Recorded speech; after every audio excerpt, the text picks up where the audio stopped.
अरब सागर में तैरते 5 शिवलिंगों का सबसे बड़ा रहस्य। एक ऐसा अनोखा शिवलिंग जो स्वयं अरब सागर में है। अरब सागर की लहरें शिवलिंग का जलाभिषेक करती हैं। आज हम आपको बताएंगे इस खास शिवलिंग से जुड़े कुछ खास रहस्य और ये भी बताएंगे कि आखिर ये इतना दिलचस्प क्यों है। गुजरात के भावनगर में कोलियाक के तट से 3 किलोमीटर अंदर अरब सागर में स्थित हैं निष्कलंक महादेव। यहाँ पर अरब सागर की लहरें रोज शिवलिंगों का अभिषेक करती हैं। लोग पानी में पैदल चलकर ही इस मंदिर के दर्शन करने आते हैं। इसके लिए उन्हें ज्वार के उतरने का इंतजार करना पड़ता है।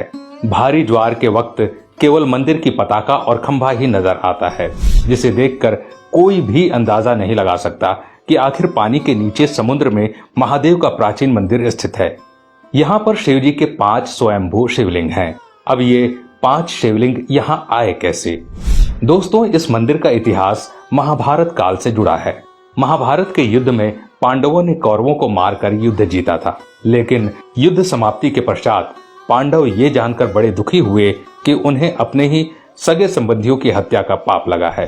इस पाप से छुटकारा पाने के लिए पांडव भगवान श्री कृष्ण से मिले। पाप से मुक्ति के लिए श्री कृष्ण ने पांडवों को एक काला ध्वज और एक काली गाय सौंपी और पांडवों को गाय का अनुसरण करने को कहा। यह भी बताया कि जब ध्वज और गाय दोनों का रंग काले से सफेद हो जाए तो समझ लेना कि तुम्हें पाप से मुक्ति मिल चुकी है। साथ ही श्री कृष्ण ने उनसे ये भी कहा कि जिस जगह ऐसा हो वहां पर तुम सब भगवान शिव की तपस्या करना। पांचों भाई भगवान श्री कृष्ण के कथानुसार काले ध्वज हाथ में लिए काली गाय का अनुसरण करने लगे। इस क्रम में वो कई दिनों तक लगभग हर जगह से गुजरते रहे, लेकिन गाय और ध्वज का रंग नहीं बदला। लेकिन जब वो वर्तमान गुजरात में स्थित कोलियाक तट पर पहुंचे तो गाय और ध्वजा का रंग एकदम से सफेद हो गया। इससे पांचों पांडव बहुत खुश हुए और वहीं पर उन्होंने भगवान शिव का ध्यान करते हुए तपस्या करना शुरू कर दिया। भगवान भोलेनाथ ने उनकी तपस्या से खुश होकर पांचों भाइयों को लिंग के रूप में अलग अलग दर्शन दिए। वो 5 शिवलिंग अभी भी वहीं स्थित हैं। 5 शिवलिंग के सामने नंदी की प्रतिमा भी है और 5 शिवलिंग एक वर्गाकार चबूतरे पर बने हुए हैं। ये कोलियाक समुद्र तट से पूर्व की ओर 3 किलोमीटर अंदर अरब सागर में स्थित है। इस चबूतरे पर एक छोटा सा पानी का तालाब भी है, जिसे पांडव तालाब कहते हैं। श्रद्धालु पहले इसमें अपने हाथ पांव धोते हैं और फिर शिवलिंगों की पूजा अर्चना करते हैं, क्योंकि यहाँ आकर पांडवों को अपने भाइयों के कलंक से मुक्ति मिली थी। इसलिए इस खास मंदिर का नाम भी निष्कलंक महादेव मंदिर है।